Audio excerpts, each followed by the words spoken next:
شفاء صدور فاض وعطر كل لسان. ان اللہ لم ينزل داء الا انزل له شفاء علمه من علمه وجهله من جهله. بے شک اللہ تعالیٰ نے دنیا میں کوئی بیماری ایسی نازل نہیں فرمائی جس کی شفا اور دوا نازل نہ کی ہو. ہر بیماری کی شفا اور دوا اللہ تعالیٰ نے بیماری کے ساتھ نازل کی. جب بیماری اتاری ہے تو ساتھ شفا بھی اتاری ہے. جن لوگوں نے اس کے بارے میں جاننا چاہا ان کو اللہ تعالیٰ نے علم دیا، اور جو نہیں جاننا چاہتے وہ ناواقف رہے.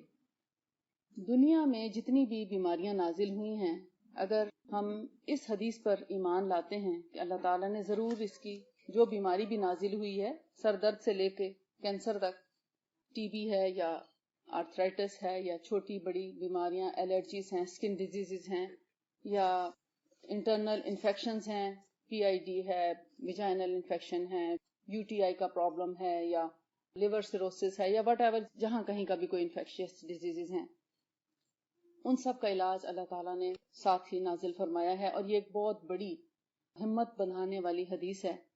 ہمارا ڈپریشن بھی اس سے دور ہوتا ہے، ہوپ دلاتی ہے، امید دلاتی ہے، مایوسی سے دور کرتی ہے. اب ہمارا کام ہے کہ ہم کس طرح اس سے فائدہ اٹھا سکتے ہیں. نبی صلی اللہ علیہ وآلہ وسلم نے جتنے بھی طریقہ علاج بتائے وہ اتنے آسان ہیں، اتنے سستے ہیں، اتنے آسان فہم ہیں کہ ان کو سیکھنے کے لیے یا ان کو پریکٹس کرنے کے لیے آپ کو ایم ڈی کی ڈگری پاس ہونا ضروری نہیں، کیونکہ یہ نیچرل وے آف ٹریٹمنٹس ہیں. رسول اللہ صلی اللہ علیہ وآلہ وسلم کا پہلا طریقہ علاج وہ ہے پرہیز اور حفظان صحت کا. اس میں غذا میں بھی پرہیز آتا ہے اور غذا کی حفظان صحت کا بھی اس کے ساتھ ساتھ ہی ہے. میں ہر ایک کے ساتھ حدیث نہیں بیان کروں گی، لیکن جہاں کوئی کنٹراڈکشن ہوگی یا جہاں کہیں ضرورت ہوگی تو میں انشاءاللہ ساتھ میں حدیث بھی مینشن کر دوں گی. نمبر 1، پرہیز کا. رسول اللہ صلی اللہ علیہ وآلہ وسلم کے ساتھ حضرت علی رضی اللہ تعالی عنہ ایک صحابی کے گھر تشریف لے گئے. وہاں ان کے ہاں کھجور کے گچھے لٹک رہے تھے، تو آپ نے ان گچھوں سے کھجور توڑ کے کھانا شروع کی تو حضرت علی نے بھی ہاتھ بڑھایا اور کھجوریں کھانا شروع کر دی. جبکہ حضرت علی رضی اللہ تعالیٰ عنہ کو اس وقت آشوب چشم تھا، آنکھ میں تکلیف تھی، جیسے آنکھیں سرخ ہو جاتی ہیں نا، کنجکٹیوائٹس، تو آنکھیں سرخ تھیں اور ان سے پانی آتا تھا، الرجک آئیز ہوئی بھی تھی، خارش ہوتی ہے، جلن ہوتی ہے، آنکھیں بہت سرخ ہو جاتی ہیں، تیزابی پانی آنکھوں سے آتا ہے. تو آپ نے 1-2 کھجور کھانے پر ہی ان کا ہاتھ پکڑ لیا اور فرمایا، علی یہ تمہارے لیے اچھا نہیں ہے، تمہاری آنکھوں کی بیماری اس کی وجہ سے بڑھ سکتی ہے. اس میں کیا چیز آ رہی ہے؟ پرہیز، یعنی میٹھے کا پرہیز، گرم چیز کا پرہیز، اور ایسی چیز جو کسی انفیکشن کو بڑھا دے. عام طور پہ آپ دیکھتے ہیں ہم چائے کسی حال میں نہیں چھوڑتے. کچھ بیماریوں میں آپ دیکھیے الرجی، اسپیشلی اسکن ڈیزیزز یا انفیکشس ڈیزیزز میں چائے کو آپ کو کم کر دینا چاہیے، منیمائز کر دینا چاہیے، کیونکہ اس میں بھی، اور اسی طرح گرم مسالے، چینی، میٹھا، اس میں کھجور بھی میٹھی ہے، آم بھی میٹھا ہے، زیادہ میٹھے پھل، گرم تاثیر والے پھل، انجیر بھی، ایسی چیزوں سے اوائڈ کرنا چاہیے. جہاں بھی اسکن الرجی ہے یا جن لوگوں کو گرمی محسوس ہوتی ہے ہاتھ پاؤں میں یا پاؤں میں جلن رہتی ہے، بستر میں پاؤں نہیں اندر رکھ سکتے، ایسے لوگوں کو یہ چیزیں اوائڈ کرنی چاہیے. اب آگے کنٹینیو کرتے ہیں اسی حدیث کو. آپ صلی اللہ علیہ وسلم نے فرمایا، جب انہوں نے کھانا پکا کے لا کے رکھا تو اس میں جو کے اندر چقندر بنے ہوئے تھے، بیٹ روٹ اور بارلی پکے ہوئے تھے. ڈش جب آئی آپ نے حضرت علی سے فرمایا کہ علی یہ کھاؤ، یہ تمہارے لیے بہت اچھا. اب اگر آپ اس پہ غور کریں تو بارلی جو ہے وہ تاثیر میں ٹھنڈی ہے قدرے، اور جو بیٹ روٹ ہے وہ ایک تو آپ کی خون کی کمی کو پورا کرتا ہے، آئرن ڈیفیشنسی کور کرتا ہے، ہائی فائبر فوڈ ہے، پیٹ کو صاف کرتا ہے. لیکن اس کا جو ایک ہوتا ہے اثر ما تقدم، اس کو کہتے ہیں، جو فوری اس کا ایفیکٹ ہے وہ باڈی سے کچھ نہ کچھ مادوں کو ریلیز کرتا ہے، یعنی انسٹنٹ جو اس کا ایفیکٹ ہے.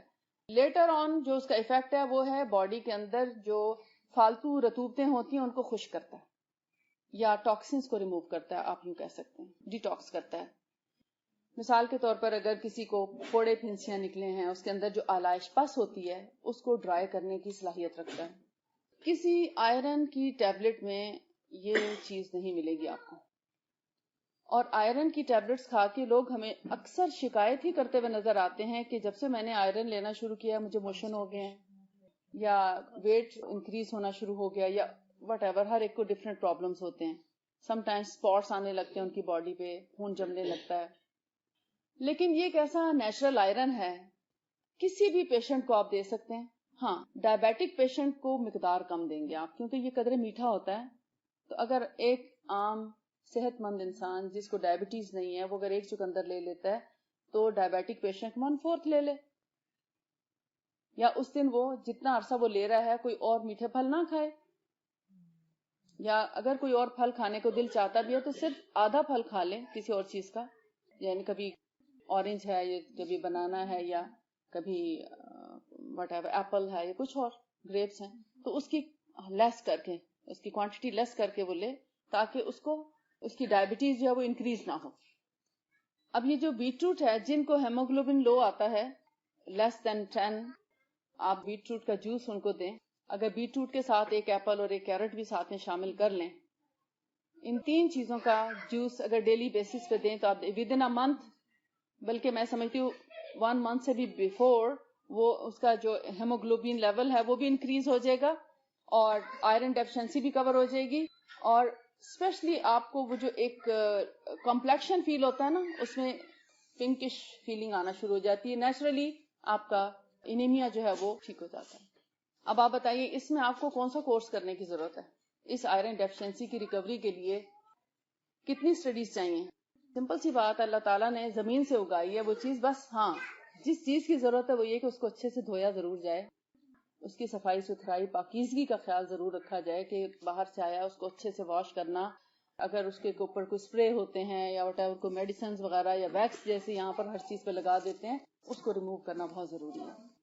اگر آپ کو کھا سکتے ہیں تو کھا لیں، بیک کر کے کھا سکتے ہیں بیک کر کے بھی کھا لیں. اور اگر آپ لیکن پانی میں ابال کے اس کا رس گرا دینا اور اس کا کھا لینا کوئی فائدہ مند نہیں. جیسے عام طور پہ لوگ سیلڈ بناتے ہیں تو اس طریقے سے ایک بوائل دے کے اور پھر اس کو یوز کرتے ہیں، تو آپ نے سمجھے 50% اس کو ویسٹ کر دیا. یا تو اس کو بیک کر کے کھا لیں، یا اگر آپ نے اس کا رس نکالا بھی اس رس سے اس کو سوپ میں ڈال دیں کسی میں، یا اس کو سوپ بنا کر لے لیں. یعنی جیسے آپ مختلف سبزیوں کا سوپ بناتے ہیں تو اس میں آدھا بیٹ روٹ بھی ڈال دیں تو آپ کو آٹومیٹیکلی اس کے آئرن جو ہے وہ مل جائے گا. اب اس میں غذا سے علاج ہے. پرہیز بھی دیکھا آپ نے کہ نبی صلی اللہ علیہ وسلم کے طریقے میں پرہیز بھی مل رہا ہے. اب اگر آپ کو کسی جگہ سے الرجی ہے، پولن الرجی ہوتی ہے، سیزنل الرجیز ہوتی ہیں، یا کسی کو ڈسٹ الرجی ہے، اب یہاں تو مختلف چیزوں کی پینٹ سے الرجی ہے، پتہ نہیں کس کس چیز سے الرجیز ہو جاتی ہے، ایگ الرجی. بیسیکلی الرجی کچھ نہیں ہے، یہ بیماری نہیں ہے.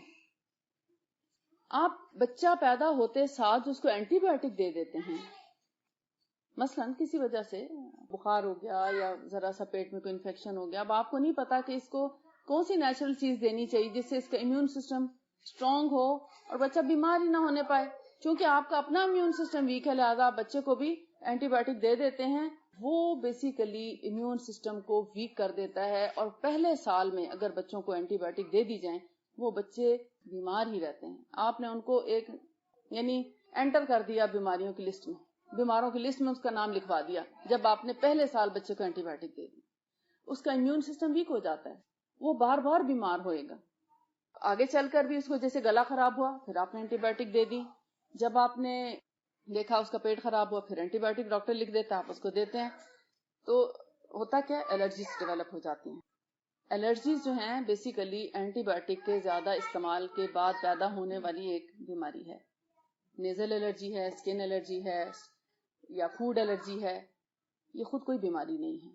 اس کا علاج بہترین طریقے پر میں آپ کو سنت میں سے 2-3 چیزیں بتا دیتی ہوں. مثال کے طور پر کلونجی ہے. کلونجی آپ سمجھتے ہیں، یہ انین سیڈز نہیں ہیں، یہ نائجیلا سیٹیوا سیڈز ہیں، بلیک سیڈز ہیں. یہ بلیک سیڈ جس کو عربی میں حبۃ السودا کہا جاتا ہے، حبۃ البرکہ بھی کہا جاتا ہے. اور آپ صلی اللہ علیہ وسلم نے فرمایا اس میں انسانی جسم کی بلکہ نظر بد اور شیطانی آسیب کا بھی اثرات جو ہے سے دور ہوتے ہیں. اس کے علاج سے ہر بیماری دور ہو سکتی ہے سوائے ایک چیز کے، اور وہ ہے بڑھاپا. بڑھاپے کو آپ ریزسٹ نہیں کر سکتے یا اس کا علاج نہیں کر سکتے کسی چیز سے. وہ نیچرل چیز ہے. آپ سمجھ لیں کہ ہماری ایکسپائری ڈیٹ چونکہ قریب آ رہی ہوتی ہے تو اس کو ہم اوائڈ نہیں کر سکتے. ہر چیز سے جب شفا ہے تو پھر اس کو کیسے استعمال کیا جائے؟ زیادہ تر بیماریوں میں تو اس کو چٹکی کھا لینا کافی ہو جاتا ہے. مثال کے طور پر آپ پلین میں سفر کرتے ہیں اور جب ڈپارٹ ہوتا ہے یا ارائیول ہوتا ہے تو اس وقت آپ دیکھتے ہیں کہ کچھ لوگوں کے کان بند ہوتے ہیں. اگر آپ کے بیگ میں کلونجی موجود ہے، ایک چٹکی کھا لیں اور اس کو گلے میں اچھے سے ذرا تھوڑی دیر رکھیں تو آپ دیکھیں گے ود ان 5 منٹس آپ کے کان کھل جاتے ہیں. ادروائز وہ پریشر تھراپی بھی ہے کہ آپ نوز پریس کر کے ذرا پریشر دیں تو اس سے تھوڑی سی تکلیف ہوتی ہے، لیکن یہ بغیر کسی تکلیف کے ہی وہ جو انفلیمیشن سی ہوتی ہے یا پریشر ہوتا ہے ریلیز ہو جاتا ہے. اس سے چکر بھی آئے وہ بھی ٹھیک ہو جاتے ہیں. موسٹلی دیکھیں جن کا امیون سسٹم زیادہ ویک ہوتا ہے ان پہ تھوڑا دیر سے اثر کرتی ہے، لیکن جن کا قدرے اسٹرانگ ہوتا ہے ان کو زیادہ جلدی افیکٹ ہو جاتا ہے. اس پہ بھی جیسے آپ سمجھتے ہیں نا کچھ لوگوں پہ اینٹی بایوٹک زیادہ اثر کرتی ہیں، کچھ پہ نہیں کرتی. اسی طرح اگر آپ نے کوئی کھانا کھایا، آپ کے پیٹ میں تکلیف ہو گئی، انڈائجیشن ہو گئی، تو آپ کلونجی کی ایک چٹکی کھا لیں، آپ حیران ہو جائیں گے، آپ کو بھول ہی جاتا ہے کہ آپ کو کیا تکلیف تھی. ایک چٹکی سے اسٹمک اپسٹ رہتا ہے، گیسٹرک پرابلم ہے. جن لوگوں کو زیادہ دواؤں کی عادت نہیں ہے ان کو جسٹ ایک چٹکی کافی ہو جاتی ہے. دانت میں درد ہے، بلیک سیڈ آئل سمجھتے ہیں نا، کلونجی کا تیل ہوتا ہے. روئی کے اندر تھوڑا سا بلیک سیڈ آئل لے کے مسوڑے پہ مل کے اور درد والی جگہ پہ رکھ دیں، ود ان 5 منٹس دانت کا درد ختم ہو جاتا ہے. آپ کو ڈاکٹر کے پاس جانے کی ضرورت نہیں ہے. اور آپ حیران رہ جائیں، اگر ایک دفعہ میں کافی نہیں ہوا تھوڑی دیر بعد اور رکھ دیں. بہت زور مت لگائیں اس کو، آہستہ سے رکھ کے تھوڑی دیر منہ بند کر کے لیٹ جائیں. آپ حیران ہو جائیں گے فوراً انفلیمیشن بھی ٹھیک ہو جاتی ہے اور اس کے اندر بنتی ہوئی پس بھی رک جاتی ہے.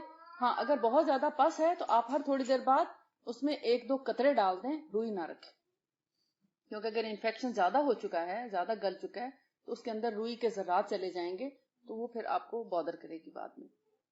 دوسری صورت یہ ہو سکتی ہے کہ جو گاز ہوتے ہیں نا، جس بینڈیجز جو ہوتی ہیں پٹی باندھنے والی، اس کا چھوٹا سا ٹکڑا کاٹ کے اس کو ڈپ کر کے بلیک سیڈ آئل میں وہ بھی رکھا جا سکتا ہے. سر میں درد ہے تو یہی بلیک سیڈ آئل کے چند قطرے آپ ناک میں ڈال دیں، ہیڈ ایک، مائگرین اسی سے ختم ہو جاتا ہے. کان میں درد ہے تو بھی ناک میں ڈالیں، کان میں مت ڈالیں. کان میں اگر درد ہے، کانوں میں آوازیں آتی ہیں، کان میں تکلیف ہے، بچہ رات کو رو رہا ہے، آپ کہاں جائیں اس وقت؟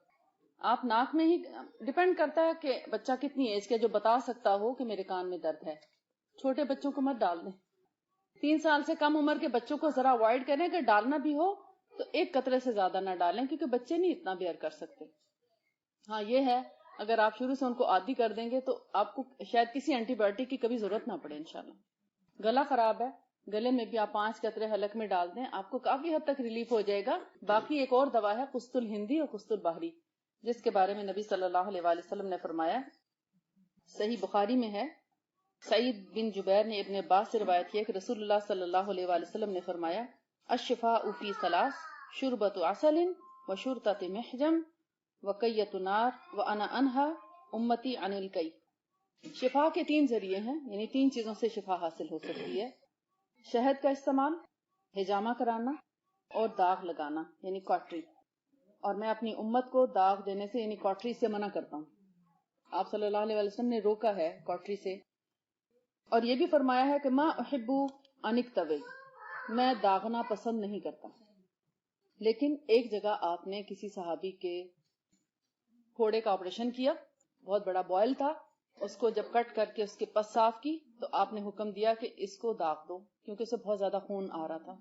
تو وہ بھی ملتا ہے. تو اب آپ کہیں گے کیا کنٹراڈکشن ہے، کیا کریں؟ اس کا مطلب یہ ہے کہ انیشیل سٹیج پہ کاٹری نہ کی جائے.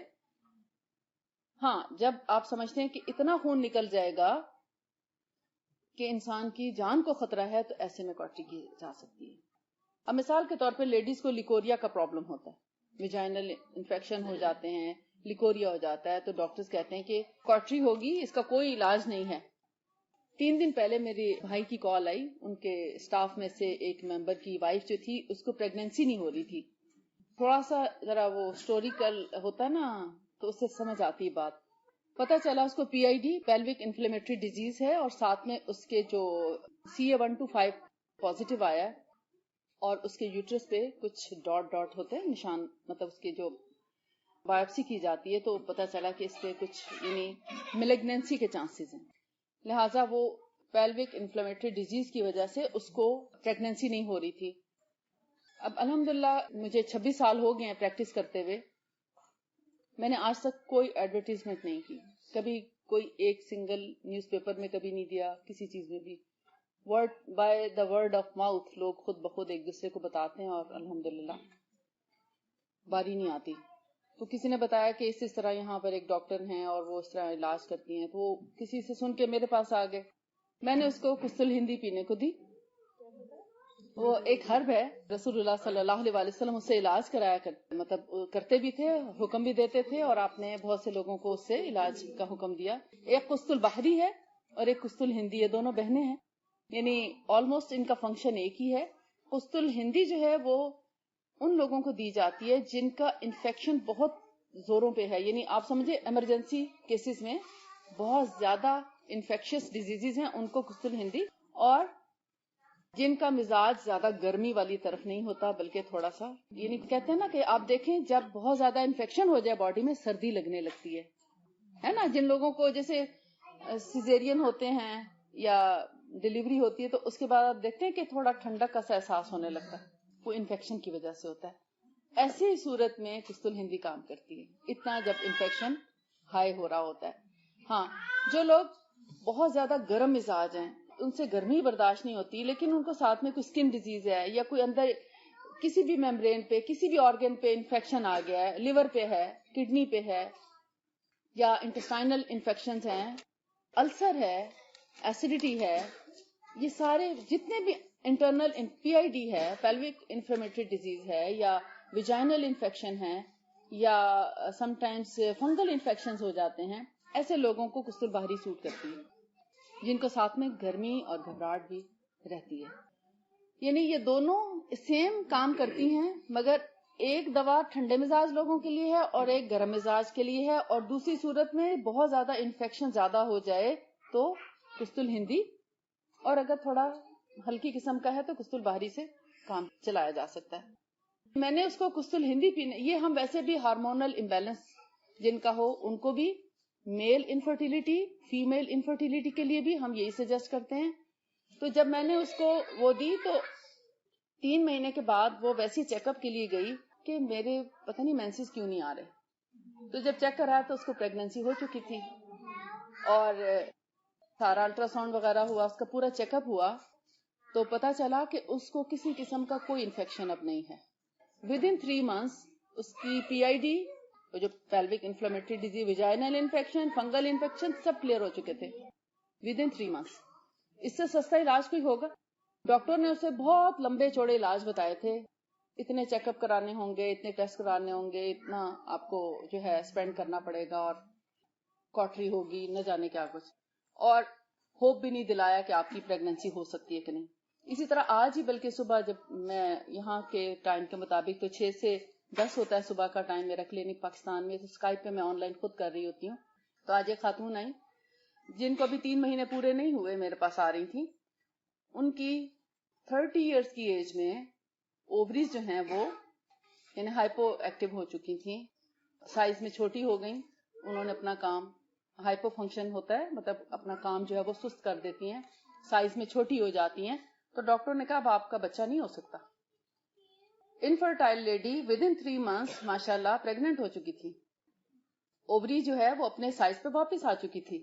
اتنا کوئک ریلیف بھی ہو سکتا ہے۔ ابھی تک لوگوں نے اس کو ایسا علاج سمجھا ہوا تھا کہ جیسے پہلی بات تو یہ کہ شاید نبی صلی اللہ علیہ وسلم نے کوئی علاج تو کیا ہی نہیں شاید، اور اگر کیا بھی ہے تو پتہ نہیں صدیوں پرانا ہے، اتنا عرصہ کون انتظار کرے گا، اور پتہ نہیں وہ افیکٹ بھی کریں گی کہ نہیں، کیا ہوگا، یعنی اتنی بے یقینی کی کیفیت اس پر طاری کی۔ میں چاہتی ہوں کہ اللہ کے رسول صلی اللہ علیہ وسلم کا ہر وہ چھپا ہوا طریقہ علاج ہمیں اس سے غرض نہیں جس نے چھپایا، یا ہم اپنی ہی جہالت اور نادانی کی وجہ سے جیسے ہم نے دین کو ویسے ہی چھوڑ دیا، تو اس کی وجہ سے ہم نے اگر اس کو پسے پش ڈالا ہوا تھا، تو میں چاہتی ہوں اس کو اتنا زیادہ امت مسلمہ تک پہنچا دیا جائے کہ لوگ بہت آسانی کے ساتھ اپنا علاج خود کر سکیں یا ان کو ایزیلی اویلیبل ہو. اور بہت سے لوگ جو اتنا ایکسپینس بھی نہیں کر سکتے, ان کے حالات بھی جو ہیں آمدن کے اتنے اچھے نہیں ہوتے کہ وہ اتنا مہنگا ٹریٹمنٹ کر سکیں. میں سمجھتی ہوں جو کر بھی سکتے ہیں ان کو بھی سوچنا چاہیے کہ آپ اتنے لمبے, جب آپ کسی جگہ پہنچنا چاہتے ہیں تو آپ ہمیشہ شارٹ کٹ نہیں دیکھتے کہ شارٹیسٹ روٹ کون سا ہے. آپ یہاں تو راؤٹ بولتے ہیں, تو آپ ہمیشہ شارٹیسٹ راؤٹ پہ جاتے ہیں نہ کہ لانگ. اب لانگ ڈسٹینس سے آئیں گے تو وہ آپ کو زیادہ فائدہ دیتا ہے. آپ کا ظاہر ایکسپینس بھی زیادہ ہوگا, پیٹرول بھی زیادہ لگے گا, وقت بھی زیادہ ضائع ہوگا. تو ہمیشہ آپ شارٹیسٹ وے پہ جانا چاہتے ہیں. میں سمجھتی ہوں اس سے کوئک ریلیف ہو ہی نہیں سکتا. کبھی آپ نے سنا تھا کہ یہ اتنی انٹرنل انفیکشس ڈیزیز میں اتنا جلدی کیور ہونے والی کوئی چیز دنیا میں موجود اور اتنی آسانی سے دستیاب ہو سکتی ہے؟ آپ کو 3-6 مہینے کے اینٹی بایوٹک کے کورسز کرا دیتے ہیں, اس کے بعد آپ الرجیز کا شکار ہو جاتے ہیں. اور اگر آپ الرجیز کا شکار نہ بھی ہوں تو آپ کی بیماری تو وہی ہوتی ہے. اگر آپ نوٹس کریں تو بہت 100 میں سے کوئی ایک شاید ٹھیک ہوتا ہے. اتنا ایکسپینس کر کے بھی وہ 2-3 بیماریاں اور ضرور اس کو لگ چکی ہوتی ہیں.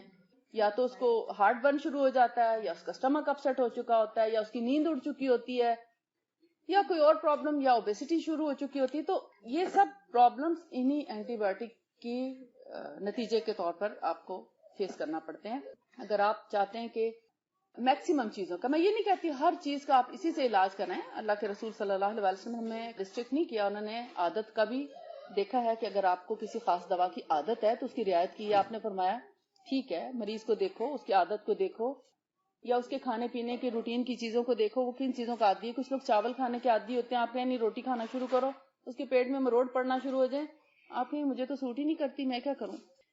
چھوٹے بچے کو بھی جب آپ فوڈ پہ لے کر آتے ہیں, سالڈ پہ لے کے آتے ہیں, دودھ سے جب آپ سالڈ پہ لاتے ہیں تو کیا طریقہ ہوتا ہے. کچھ ایسی بھی ہوں گی, کوئی نئی شادی شدہ ہوں گے, کوئی پہلی دفعہ ماں بننے والی آپ میں ہوں گی, کوئی کیسے, تو پتا ہونا چاہیے. کچھ مائیں تو بیٹھی ہی ہیں, ہمیشہ تھوڑا تھوڑا ٹیسٹ کراتے ہیں بچے کو. ہر چیز کا ٹیسٹ پہلے کراتے ہیں. پہلے ہی دن جو پیالی بھر کے بچے کو کھلا دیتے ہیں, اس کے بچے کا پیٹ کبھی ٹھیک نہیں ہوتا. وہ کہتے ہیں میرے بچے کو تو اس کو پتہ ہی نہیں کہ پہلے دن خوراک کتنی دینی ہے بچے کو. جب آپ کسی نئی چیز کی عادت انسان کو, چاہے وہ چھوٹا سا بچہ ہو یا بوڑھا ہو, آپ نے جب اس کی غذا بدلنی ہے تو اتنے سے ٹیسٹ کرائیں, ½ ٹی اسپون سے بھی کم سے, لیس سے. آپ پہلے صرف چکھیں, پھر تھوڑا سا اس کو 1 بائٹ تک لے جائیں, آہستہ آہستہ گریجولی 1 بائٹ تک لائیں, پھر اس کے 2 بائٹ کریں, پھر آہستہ آہستہ اس کی فوڈ میں شامل کرتے جائیں. تو اگر آپ سے میں کہوں کہ نبی صلی اللہ علیہ وسلم نے کبھی گندم کی روٹی نہیں کھائی, کبھی میدے کی چیز نہیں چکھی, وائٹ فلاور کبھی نہیں چکھا انہوں نے. کچھ تو وہاں پر اویلیبل بھی نہیں ہوتا تھا اتنا, لیکن آتا بھی تھا, کیونکہ صحابہ کرام کے گھروں میں کچھ میں کیک بھی بنتے تھے, یہ بھی حدیث میں پتہ چلتا ہے. اٹ مینس کہ آتا تو تھا, لیکن اللہ کے رسول صلی اللہ علیہ وسلم نے خود نہیں کھایا, اور یہ ہمارے لیے بہت بڑا رول ماڈل ہے. اور اگر میں آپ سے کہوں اور آپ جا کے گھر یا دیسی اسٹور پہ جا کے جو کا آٹا خریدنے جاتے ہیں اور وہاں سے آپ کو مل بھی جاتا ہے, آپ کو پکانا, پہلی بات ہے پکانا نہیں آتا, پکا کے جب کھا لیں گے تو آپ کو ہضم نہیں ہوتا, کیونکہ آپ نے ایک دم سے پوری روٹی کھا لی اس کی جگہ, تو آف کورس کہ آپ کو سوٹ نہیں, آپ کے میدے کو پتہ ہی نہیں اس کا, وہ جانتا ہی نہیں کہ اس کو ڈائجسٹ کیسے کرنا ہے. تو بہتر ہے جیسے آپ ایک پارٹی کریں, اس میں کوئی ایک مسنون چیز, آپ ایک ڈش ہو جس میں سے تھوڑا تھوڑا بائٹ سب چکھ لیں, آپ کو تھوڑا سا ٹیسٹ آ جائے, سب کو ایک دوسرے کو کھاتے دیکھ کے تھوڑا پتا چلتا ہے کہ کیسے کھایا جاتا ہے. پھر جیسے آپ نے فورن کنٹریز کے جو مختلف ڈشز ہیں ان کو اپنایا ہے, تو کیسے اپنایا, اسی طرح پارٹیز میں نہیں اپنایا, پارٹیز میں ہی کھاتے ہیں نا. تو جو مصنوعی چیزیں ہیں ان کو آپ انڈیویجلی کیسے کر سکتے ہیں. انسان تو ہے ہی انس سے, انس کا مطلب ہے مانوس ہونا, تو ایسے طریقے سے مانوس ہوں کہ آپ کو احساس ہی نہ ہو اور آپ مانوس ہو چکے ہیں. تو وہاں پر جیسے دبئی میں کچھ لیکچرز ہوئے, انہوں نے شروع کیا, تو وہ کیا کرتے ہیں کہ پھر ان چیزوں کو ایک جگہ پر بنا کر مختلف ڈشز جو ہے, جیسے شربت, شہد کا شربت بنانا مراد ہے, شہد والا پانی ہے, چلے مل کے پیئیں گے تو اچھا لگے گا, کھجور ہے, شہد کا پانی ہے, یا جو کی روٹی ہے, یا میتھی والی جو کی روٹی ہے, یا تلبینہ ہے, اس طرح کی چھوٹی چھوٹی چیزیں, مسنون چیزیں, میتھی کا استعمال, میتھی کو مختلف طریقوں سے بنانا. تو جو مسنون چیزیں, اور چکندر ہے, چکندر کا جوس ہے, یا چکندر کا سالن ہے, یا سیلڈ ہے, یا چکندر کی جتنی بھی ورائٹی آپ سمجھ سکتے ہیں کہ کھانے کے لیے, جی ہاں اسموتھی چکندر کی پتہ نہیں بن سکتے، ہارڈ ہوتا ہے، بن جاتی. اب اس کے لیے آپ کو جو ہے جوسر یا بلینڈر جو ہے وہ اچھے والا لیں تو تبھی بن سکتی ہے. بہرحال اس سے آگے پھر جتنی بھی اس کی ورائٹی جو ہے وہ نکال لیں، لیکن ایک بات ضرور یاد رکھیں، جو طریقہ اللہ کے رسول صلی اللہ علیہ وسلم کا تھا اس کو بھی ضرور ساتھ میں شامل رکھیں، ورنہ آپ کی نسلوں کو پھر بھول جائے گا. لوگوں نے ڈشز، جیسے ہمیں عادت ہے نا، ہمیں کسی ایک چیز کا پتہ چلتا ہے نا، ہم کہتے ہیں اگر اس میں یہ ڈال دینا بڑا مزیدار ہو جاتا ہے. چائنیز فوڈ کتنی شکلوں میں آ چکی ہے، اس میں ریڈ چلی بھی جا رہی ہے، اس میں سارے ہمارے مسالے اب جا رہے ہیں، اسی طرح فرائی کر کر کے بنا رہے ہیں. یعنی اب یہ دیسی چائنیز ہو گیا، مکس ہو گیا اپنے سٹائل سے ہر ایک نے، کیونکہ ہمیں جب تک مرچوں اور اس کا فلیور نہ ہے ہمیں مزہ نہیں آتا ہم دیسی لوگوں کو. تو انہوں نے چائنیز کو بھی، میرے سامنے چائنیز رہتی ہے تو میں اس سے پوچھتی ہوں کہ یہ تم ساس وغیرہ اس میں ڈلتی ہے نا، تو سویا ساس، کہتی وہ کیا ہوتا ہے؟ چائنیز کہتی ہے سویا ساس کیا ہوتی ہے، وہ لوگ نہیں یوز کرتے. ہاں، اور دیکھیں یہ ہم لوگوں کو کتنی عادت. اور بہرحال جو کیمیکل بیس چیزیں ان کا نقصان تو ہے. بہرحال ہم آتے ہیں واپس، نبی صلی اللہ علیہ وسلم نے جو غذا سے طریقہ بتایا ہے اس میں پہلی بات یہ کہ حلال اور پاکیزہ ہو، طیب ہو، سورس بھی حلال ہو، کمائی بھی حلال ہو، جو چیز آپ لے رہے ہیں وہ بھی حلال ہو.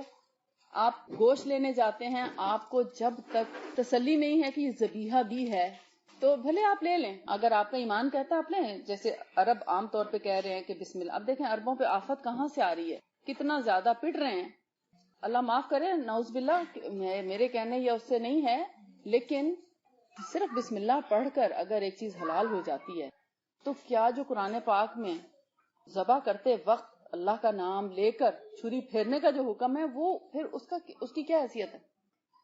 یعنی حلال چاہے جس بھی طریقے سے ہوا ہے، یعنی حلال تو نہیں مطلب ہے کہ اس کٹا جس بھی طریقے سے ہے اس کھاتے وقت بسم اللہ پڑھ لیں، اگر اس کے اندر اس کا سارا خون موجود ہے تو وہ تو حلال اور طیب نہیں ہے.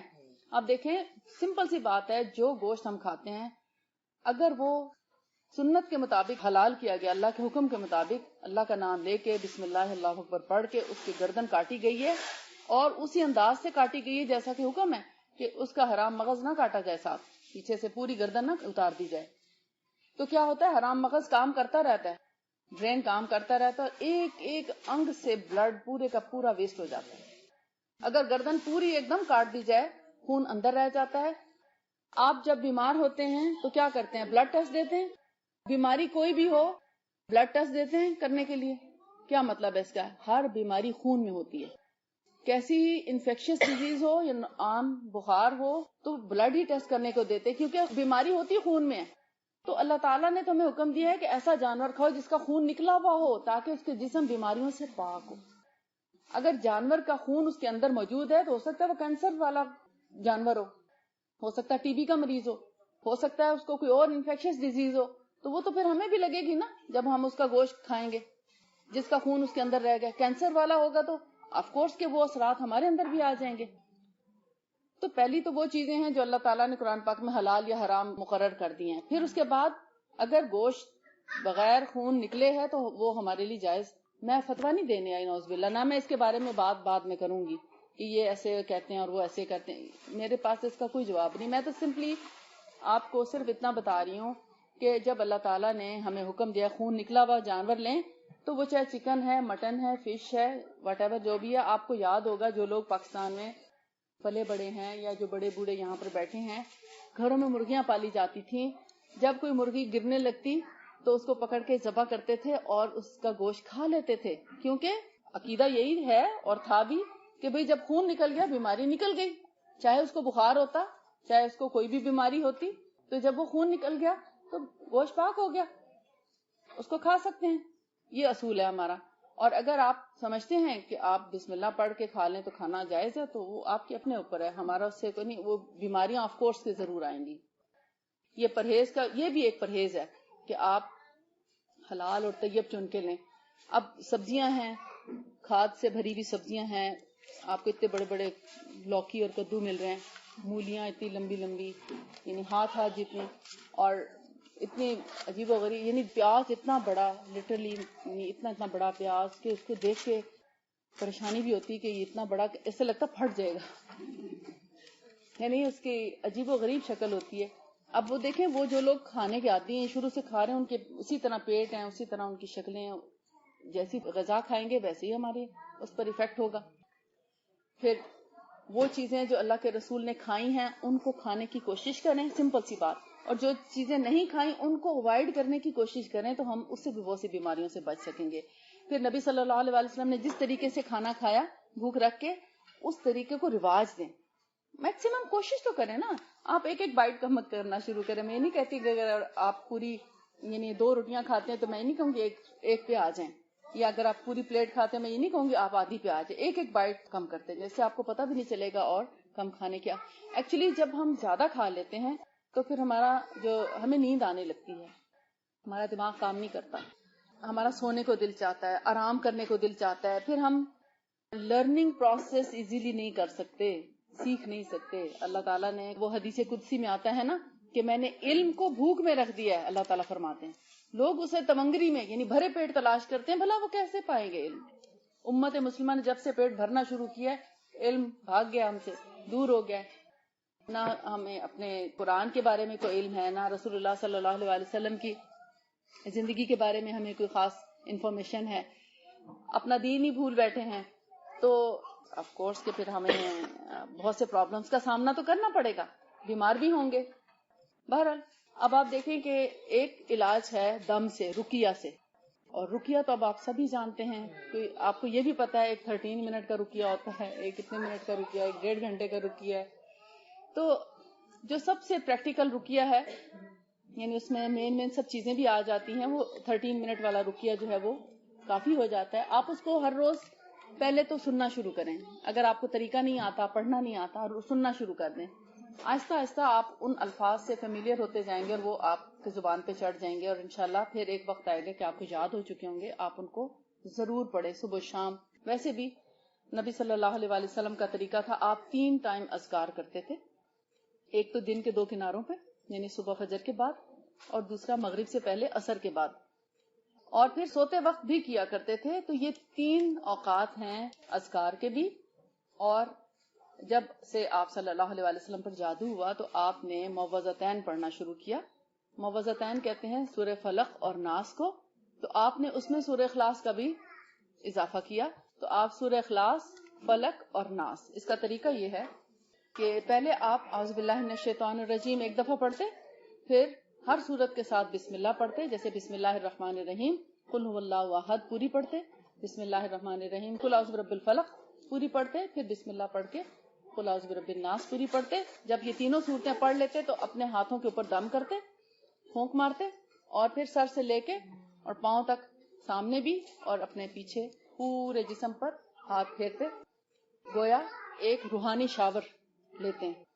اور جن لوگوں پر بھی جادو اور جنات یا نظر کا اثر ہو ان کے لیے یہ دم بہت زیادہ امپورٹنٹ ہے. ان کو ہر روز آپ کرتے رہیں, آپ دیکھیں گے انشاءاللہ کچھ ہی عرصے میں وہ اثرات جو ہیں وہ دور ہونا شروع ہو جائیں گے.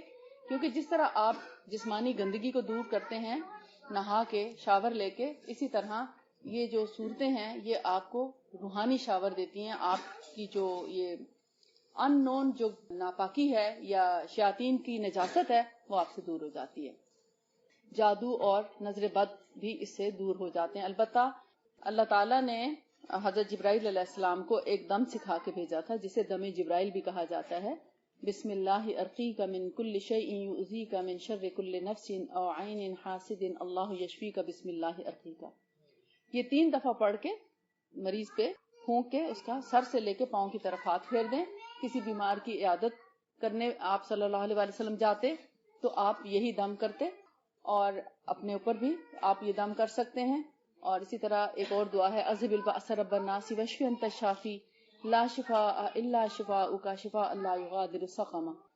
یہ ساری دعائیں آپ کو آیات شفا میں سے مل سکتی ہیں. فرحتہاشمی.com پہ جائیں, اس میں آپ دعاؤں کا نکالیں, اس سے آپ کو مل جائیں گی. ایاک نستعین ایک کتاب ہے, اس کو ڈاؤن لوڈ کر لیں, اس پہ مل جائے گی. قرآن فار آل ایک ایپ ہے, فری ایپ ہے, اس کو آپ ڈاؤن لوڈ کریں, اس میں آپ کو بہت سے طریقے. اب تو ہر گھر میں یہ دعائیں پہنچ چکی ہیں, جو بھی چاہے اس کو ڈاؤن لوڈ کرے اور روزانہ صبح شام اور رات کو سونے سے پہلے پڑھ سکتا ہے. اور جب عادت ہو جائے گی تو آپ زبانیں بھی پڑھ سکیں گے. یہ جو ہے دم جبرائیل، یہ نظر بد کے لیے، جسمانی بیماریوں کے لیے، روحانی بیماریوں کے لیے، جادو کے لیے، ان سب کے لیے بہت افیکٹو ہے. یعنی یہ ایک ایسا دم ہے جس کو آپ ہر بیماری میں کر سکتے ہیں. اور آپ صلی اللہ علیہ وسلم ہر مریض کو یہ دم کر دیتے تھے. اچھا، دم کے بارے میں ایک تھوڑی سی میں وضاحت کرنا چاہتی ہوں. دم کرانے کے لیے ٹریول کرنا مناسب نہیں کہ آپ دم کرانے کے لیے جا رہے ہیں کسی کے پاس، یا اسپیشلی کسی کو آپ جا کے ریکویسٹ کرتے ہیں کہ آپ اس کو دم کر دیں. یہ پسندیدہ نہیں ہے. جو لوگ اللہ کا عرش کا سایہ چاہتے ہیں قیامت کے دن، عرش کے سائے چاہنے والے لوگ دم کروانے سے گریز کریں، کیونکہ ان کی صفات میں آتا ہے کہ جو عرش کا سایہ پانے والے لوگ ہیں وہ جادو کرتے نہیں. جادو کا اتار یعنی کسی جادوگر سے جا کے نہیں اتارا کراتے، جو کسی سے دم نہیں کراتے، اور تعویذ نہیں کرتے، یعنی تعویذ پہنتے نہیں یا تعویذ لیتے نہیں کسی سے، کیونکہ وہ اللہ پر بہت زیادہ ایمان اور بھروسہ رکھتے ہیں. وہ ایمان اور توکل جو ہے، دراصل ایسے ہی لوگ رب کے عرش کا سایہ جو ہے وہ حاصل کر سکیں گے. ہاں، اگر آپ کے ساتھ ایک شخص بیمار ہے، آپ کی کلاس میں کوئی بیمار ہو جاتا ہے، کسی کو تکلیف ہو جاتی ہے، آپ خود سے دم کر دیتے ہیں، کوئی بات نہیں. آپ کا بچہ بیمار ہے، آپ خود سے دم کر دیتے ہیں، کوئی بات نہیں. جیسا کہ نبی صلی اللہ علیہ وسلم کسی کی بیمار پرسی کے لیے گئے، عیادت کے لیے گئے، دیکھا بیمار ہے تو آپ دم کر دیتے تھے ان کے کہے بغیر. ہاں، ایسا نہ ہو کہ آپ سفر پہ ہوں اور ساتھ میں کوئی نان مسلم ہو اور آپ اس کو دم کرنے لگے تو آپ کو چھوڑے گا نہیں، وہ کہے گا پتہ نہیں کیا کر دیا اس کو. وہ بھی دم بھی آپ سوچ سمجھ کے کریں گے، اس میں حکمت کی ضرورت ہے. اچھا، ایک اور طریقہ ہے حجامہ کا، جس سے جسمانی بیماریوں کو بھی علاج کیا جاتا ہے. اسپرچل جو پرابلمس ہیں، سائیکولوجیکل پرابلمس ہیں، جادو، نظر بد اور مختلف دردوں کا، یا جیسے شیزوفرینیا ہے، الزائمر ہے، ایون کہ ان کا بھی علاج جو ہے وہ اس سے پاسبل ہو چکا ہے. یعنی وہ ڈیزیز جس کا ڈاکٹر کے پاس کوئی علاج نہیں. اور میں یہ اب محسوس کر رہی ہوں آہستہ آہستہ کہ جتنے لا علاج امراض ہیں ان کا اول درجے پہ طب نبوی میں علاج موجود ہے. ہلکی پھلکی چیزیں تو ڈاکٹر ڈیل کر لیتے ہیں، اسپیشل امراض کو وہ ڈیل نہیں کر سکتے، وہ لا علاج قرار دے دیتے ہیں، اور اس سے بہت آسانی سے ود ان 3 to 6 یا 9 months میں مریض ٹھیک ہو جاتا ہے. ڈیپینڈ کرتا ہے کتنی سٹنگز کرا سکتے ہیں نا. یعنی ایک دفعہ آپ نے مثال کے طور پر اگر حجامہ سے علاج کرا رہے ہیں، جادو کا علاج ہے یا جنات کا اثرات ہیں، جنات اس سے نکل جاتے ہیں. یعنی جنات کو سخت ناپسند ہے بلیک سیڈ آئل، وضو میں ناک میں پانی چڑھانا اور حجامہ کرانا. کیونکہ جب ناک میں کوئی دوا ڈالی جاتی ہے تو شیاطین کو بہت برا لگتا ہے. میرے پاس ایک آڈیو موجود ہے جس میں باقاعدہ ایک جن سے کانورسیشن ہو رہی تھی، ایک بچی پہ تھا. تو اس نے کہا کہ جب آپ وضو کے لیے ناک میں پانی چڑھاتے ہیں تو ہمیں بہت زیادہ بودریشن ہوتی ہے، کیونکہ یعنی جب یہ جادو کے ذریعے کچھ جنات مسلط کر دیتے ہیں موکل، تو جب انسان کے مائنڈ کو وہ کنٹرول کرتے ہیں، کیا کرتے ہیں کہ یعنی جو سب سے بڑا ان کا ہوتا ہے نا، وہ مائنڈ کو کنٹرول کرتا ہے، ریموٹ اس کے پاس ہوتا ہے کہ اب اس کو کس طریقے سے چلانا ہے. کچھ گھٹنوں میں بیٹھ جاتے ہیں، کچھ کمر میں بیٹھ جاتے ہیں، کچھ کندھوں پہ بیٹھ جاتے ہیں، اور ایک وقت میں کئی جنات ہو سکتے ہیں کسی انسان میں. اور یہ جنات جو مسلط کیے جاتے ہیں یہ اصل میں موکلوں کے ذریعے کیے جاتے ہیں، اور یہ جادوگر ہی کرتے ہیں. تو مختلف جگہوں پہ جادوگر جادوگرنیاں اپنے لگا کے اسٹال بیٹھے ہیں. اصل میں جادو ان لوگوں پر اثر کرتا ہے جو بہت سینسٹیو ہوتے ہیں، کسی بھی چیز کا اثر بہت جلدی لے لیتے ہیں. جیسے جلدی رونگٹے کھڑے ہو جانا. ابھی اگر میں کہوں کہ وہ چھپکلی ہے تو کتنے لوگ اچھل کے اپنی جگہ سے اٹھ جائیں گے. تو وہ کیا ہوگا، رونگٹے کھڑے ہو جائیں گے، ایک دم سے کانشیس ہو جائیں گے. بہت زیادہ خوشی کے عالم میں، بہت زیادہ خوف کے عالم میں، بہت زیادہ غصے کے عالم میں یہ چیزیں اثر انداز ہو جاتی ہیں. اور جب ہم یون کرتے ہیں نا، اسی لیے نبی صلی اللہ علیہ وسلم نے حکم دیا جمائی آئے تو اس کو پہلے تو روکنے کی کوشش کرو، نہ رکے تو اپنے اس کو ڈھانک لو، چاہے کپڑے سے یا ہاتھ سے اس کو ڈھانک لو. کیونکہ جب ہم منہ کھولتے ہیں شیطان اس پہ ہنستا بھی ہے، مذاق بھی اڑاتا ہے، اور ایسے میں جنات انٹر ہونے میں بہت آسانی ہو جاتی ہے. تو یون کرنا آف کورس کہ ایک نیچرل وہ ہے انسان کا عمل، لیکن اس میں جو ہمیں تہذیب سکھائی ہے اگر ہم اس کے مطابق ہمیشہ اس پر کنٹرول رکھیں تو ہمارے اندر بھی کوئی جن انٹر نہیں ہو سکتا. اب دیکھیں کتنی چھوٹی چھوٹی سنت میں کتنی حکمتیں ہیں. باتھ روم جانے کی دعا ہے. فرمایا کہ جنات تو ہوتے ہی گندی جگہوں پر ہیں. اور ایک فکرہ اگر آپ کو یاد رہے نا کہ جنات اور شیاطین ہمیشہ نجس اور گندگی کی تلاش میں رہتے ہیں. جو لوگ گندے رہتے ہوں یا جن کے باتھ روم گندے رہتے ہوں یا جن کی گھروں میں کسی بھی جگہ پہ گندگی ہے, بدبو آ رہی ہے, تو ایسی جگہوں کو وہ پسند کرتے ہیں. لہٰذا صفائی, پاکیزگی اور خاص طور پر باتھ روموں کی صفائی بہت ضروری ہے. اسلام سب سے پہلے صفائی, طہارت اور پاکیزگی کا حکم دیتا ہے. اور بدقسمتی سے ہم مسلمانوں کو ابھی تک باتھ روم صاف رکھنا نہیں آئے. اور بہت سے لوگ جو ہیں, ہمارے نئی نسل کے جو بچے ہیں, وہ یہاں پر اسپیشلی لوگ ہمیں شکایت کرتے ہیں کہ مسجد میں نہیں جانا چاہتے. کبھی کوئی پروگرام ہو تو مسجدوں میں نہیں آنا چاہتے. وہ کہتے ہیں ان کے باتھ روم بہت گندے ہیں. تو آپ سوچیں اس میں کس کا قصور ہے؟ پہلی بات تو یہ کہ ہم نے خود پہلے تو اس کی ٹریننگ, وضو کر کے آتے ہیں پورا باتھ روم گیلا کر دیتے ہیں, اور جب دوسرا کوئی جاتا ہے چاہے وہ پھسل کے گری جائے یا اس گندگی کو دیکھ کے اس کا دل ہی خراب ہو جائے. تو ہمیشہ جس طرح ہم چاہتے ہیں کہ ہم باتھ روم میں جائیں تو باتھ روم صاف ستھرا, پاک صاف ہو, تو دوسروں کے لیے بھی اسی طرح چھوڑ کر آئیں. کاش کہ ہمارے اندر یہ سنت بھی پیدا ہو جائے کہ آپ صلی اللہ علیہ وسلم نے فرمایا تم اس وقت تک صحیح مسلمان نہیں ہو سکتے جب تک کہ تم دوسرے کے لیے وہ پسند نہ کرو جو اپنے لیے پسند کرتے. یعنی ہمارا اگر اپنے لیے پیمانہ کچھ اور ہے پسند کا اور دوسرے کے لیے اور, تو ہم صحیح مسلمان نہیں ہیں پھر اللہ کے رسول کے قول کے مطابق. شیاطین گندگی اور نجاست کے کھوج میں لگے رہتے ہیں. جیسے بال بڑھ جانا, اگر کسی کے بال اندرونی یعنی آرم پیٹس کے, انڈر لیگس کے اگر بال بڑے ہوئے ہیں تو ان سے ایک خاص بدبو اٹھتی ہے. چاہے آپ جتنا بھی نہا لیں, آپ جتنے بھی پرفیوم لگا لیں, ان کی اپنی ایک گندی اسمیل ہوتی ہے, اور شیاطین کو یہ بہت پسند ہے. اسی لیے آپ صلی اللہ علیہ وسلم نے ایک لمٹ دی ہے اور فرمایا کہ 8 دن کے بعد تو کم از کم ضرور نہا لو. مطلب جو روز نہائے تو اس کی تو کیا ہی بات ہے, لیکن اگر کوئی کسی وجہ سے یا موسم بہت ٹھنڈا ہے یا کچھ ہے تو 8ویں دن نہانے کا ہمیں ایک طرح سے حکم ہے. اور بالوں کی صفائی کو بھی 8ویں دن کر لینا چاہیے. اور اگر آپ ایسے طریقوں سے بال صاف کرتے ہیں کہ وہ جلدی نہیں آتے تو پھر آپ نے کیا حکم دیا, میکسیمم 40 دن تک اس کے لیے, اس کے بعد مکروہ ہیں وہ بال, اسی وجہ سے کہ پھر شیاطین حملہ آور ہوتے ہیں. اسی طرح اب یہ جیسے پانی کا گلاس رکھا ہے, میں آپ کو شیاطین, جادو اور اس کے یعنی ہماری زندگی میں عمل دخل کن چیزوں کی وجہ سے وہ بتا رہی ہوں.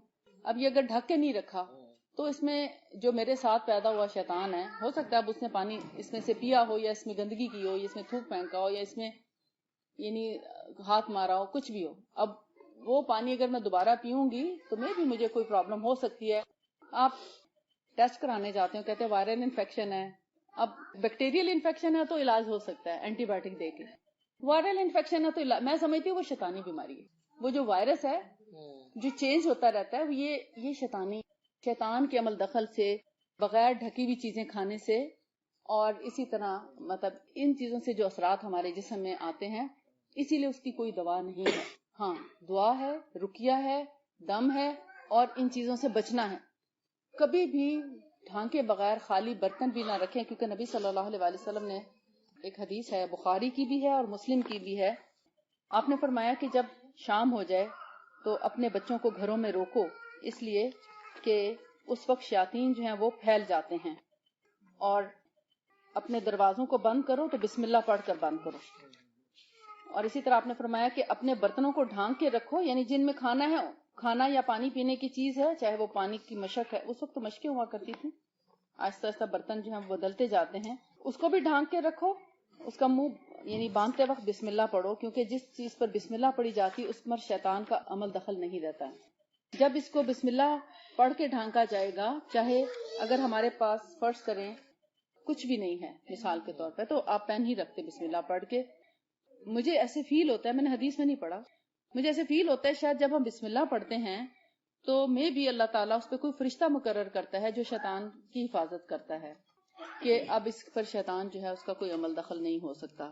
کیونکہ جتنا میں نے ابھی اس کو میں نے حدیث میں نہیں ابھی تک پڑھا, لیکن مجھے ایسی فیلنگ آتی ہے کیونکہ اللہ تعالیٰ نے جو اللہ کو یاد کرتے ہیں اللہ بھی ان کو یاد رکھتا ہے. یہ تو حدیث میں ہے نا, فاذکرونی اذکرکم, تم مجھے یاد رکھو تو میں تمہیں یاد رکھوں گا. تو جہاں ہم اللہ کو یاد کرتے ہیں پھر اللہ بھی ہم کو یاد رکھتا ہے. ایک ڈنڈی کھڑی کرنے سے پورے اس کی کیسے کورنگ ہو سکتی ہے, کیسے حفاظت ہو سکتی ہے. اللہ کے حکم ہی سے ہو سکتی ہے. وہ وٹ ایور جیسے بھی ہو بہرحال حفاظت ہو جاتی ہے. آپ نے فرمایا اگر تمہارے پاس پورا ڈھکن نہیں بھی ہے تو ایک ڈنڈی ہی کھڑی کر دو, چاہے وہ ڈنڈی کسی بھی چیز کی پین کی ہو.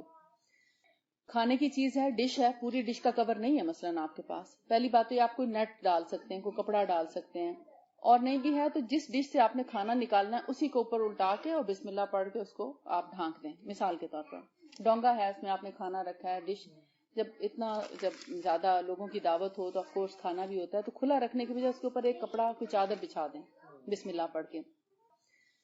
ایک دعوت میں نبی صلی اللہ علیہ وسلم صحابہ کرام کے ساتھ موجود تھے, تو ایک بچے نے الٹے ہاتھ سے اس میں سے کھانا اٹھانے کی کوشش کی, تو آپ نے اس کے ہاتھ کو پکڑ لیا اور صحابہ کرام سے پوچھا پتہ ہے کس کا ہاتھ تھا؟ صحابہ کرام کہنے لگے اللہ اور اس کا رسول ہی بہتر جانتے ہیں.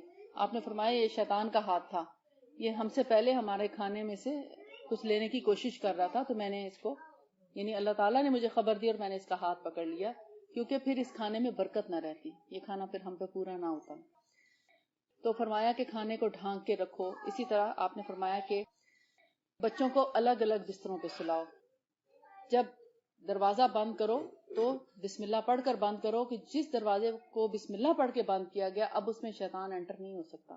یقیناً وہاں پر بھی ضرور پہرے دار بیٹھتے ہوں گے فرشتے کہ اب شیطان کو انٹر ہونے کی اجازت نہیں. جس روم میں سونا ہے اس روم کا دروازہ بند کرتے وقت بھی بسم اللہ پڑھ لیں. جس بستر پہ آپ جا رہے ہیں اس کو بھی بسم اللہ پڑھ کر آپ جائیں. جو کھانا آپ کھا رہے ہیں اس کو بسم اللہ پڑھ کر کھائیں, اور اس کو رسول اللہ کی سنت کے مطابق دائیں ہاتھ سے کھائیں. اور جب آپ پانی پی چکے ہیں تو اس کو ڈھانک کے رکھ دیں. برتن دھوئے ہیں تو ان کو سیدھا مت کھڑا کریں سکھانے کے لیے, ان کو یا تو الٹا دیں, جیسے گلاس سٹینڈ ہوتا ہے نا, تو بہت بیسٹ طریقہ ہے کہ نیچے سے آکسیجن بھی ملتی رہتی ہے. اور ہاں, گیلے برتن کو اگر آپ بالکل الٹا کے رکھ دیں گے تو اس میں فنگس پیدا ہوتی ہے. بہتر ہے یا تو اس کو ڈرائی کر لیں پھر آپ اس کو الٹا دیں, نہیں تو پھر اگر آپ نے جیسے پلیٹس لگانی ہوتی ہیں, برتن لگانے ہوتے ہیں دعوت کے, تو آخری جو پلیٹ ہے وہ الٹا کے رکھ دیں. یعنی ویسے آپ ساری بے شک سیدھی رکھ لیں, لیکن جو اوپر کی پلیٹ ہے اس کو بسم اللہ پڑھ کے الٹا کر کے رکھ دیں تاکہ وہ سب کا کور ہو جائے. اس طرح گلاس ہیں, اور اگر آپ نے ٹیبل لگانا ہے تو ہمارا جو اسلامی طریقہ ہے وہ یہ کہ ہمارے برتن تو ڈھکے ہونے, یا تو اس کو لگا کے کور کر دیں, اور اگر نہیں مثلا آپ نے ایک بڑی پلیٹ رکھی ہے, ایک میٹھے کے لیے چھوٹی رکھی ہے, سوپ کے لیے کوئی برتن رکھا, فرض کریں ساتھ میں پانی کا گلاس ہے. اب عام طور پہ ٹیبل سجایا جاتا ہے وہ تو ایک دوسرے کے اوپر سیدھی رکھ دیتے ہیں, سائڈ پہ چھری کانٹے ہو جاتے ہیں اور گلاس ہوتا ہے. اب گلاس کو اگر ان سب کے اوپر الٹا کے رکھ دیتے ہیں تو ان کی کورنگ ہو جائے گی, اگر آپ کے پاس اتنا کپڑا نہیں کہ آپ ٹیبل لگا کے اس کو کور کر سکیں. یہ ہمارا اپنا سٹائل ہے, ہمارا بھی تو کوئی کلچر ہونا چاہیے, کہ ہمارا کوئی کلچر نہیں ہے. وہ اپنا کلچر شو کرتے ہیں, اپنی سیٹنگ کرتے ہیں, آپ اپنی سیٹنگ شو کریں. آپ بتائیں, وہ پوچھیں آپ سے یہ کیوں کیا ایسے, آپ بتائیں کہ ہم اپنی چیزوں کو کور کرتے ہیں, اس سے جراثیم نہیں آتے, اس سے وائرس نہیں آتا, اس سے بیکٹیریا نہیں آتا, اس سے بیماریاں نہیں آتی. ان کو بھی کوئی سمجھ, وہ بھی سوچنے لگیں گے یہ کیسا دین ہے, پڑھنا شروع کریں گے. ہم نے تو ان کو کوئی نمونہ ہی نہیں نان مسلمس کو پیش کیا کہ وہ ہمارے دین میں کوئی انٹرسٹ لیں. ہم نے کیا چیز پیش کی ان کے آگے کہ وہ ہمارے اندر تجسس کریں یا ہمارے اندر کچھ تلاش کرنے کی کوشش کریں کہ ان کو رب مل جائے. اگر ہم کچھ شو کریں گے تو وہ بھی رب کی تلاش میں جائیں گے نا, وہ دیکھیں گے کہ ہاں یہ تو ان چیزوں کا اہتمام کرتے, بیمار نہیں ہوتے, ہم بھی کچھ کریں کہ ہم بھی بیمار نہ ہوں. ہم تو ان سے زیادہ بیمار ہوتے ہیں کیونکہ ہمارے پیچھے شیطان زیادہ ہے. جو ایمان لاتا ہے, جو قرآن کی طرف آتا ہے, آف کورس تو وہ اس کے پیچھے ہاتھ دھو کے پڑتا ہے کہ کسی طرح اس کو جہنم رسید کراؤں, اس چھوڑے یہ سب چیزیں.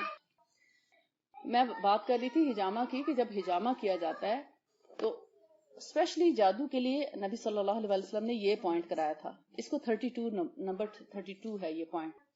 اس سے جادو کا اثر ان کا دور ہوا. پھر آپ صلی اللہ علیہ وسلم کو جب زہر دینے کی کوشش کی تھی ایک یہودیہ عورت نے, تو آپ نے اس وقت اپنے کاہل پہ, کاہل کہتے ہیں کندھوں کے درمیان کا حصہ, اور یہ درمیان کی کمر سے تھوڑا اوپر تک ہے, یعنی جہاں تک یہ شولڈر کا کٹ آتا ہے نا, یوں سمجھیں کہ آپ جب یہ ہلاتے ہیں تو جو آپ کا پر ہلتا ہے یہاں تک شولڈر, تو وہاں تک اس کے درمیان تک جو کمر آتی ہے وہ سارا کاہل کا ایریا کہلاتا ہے.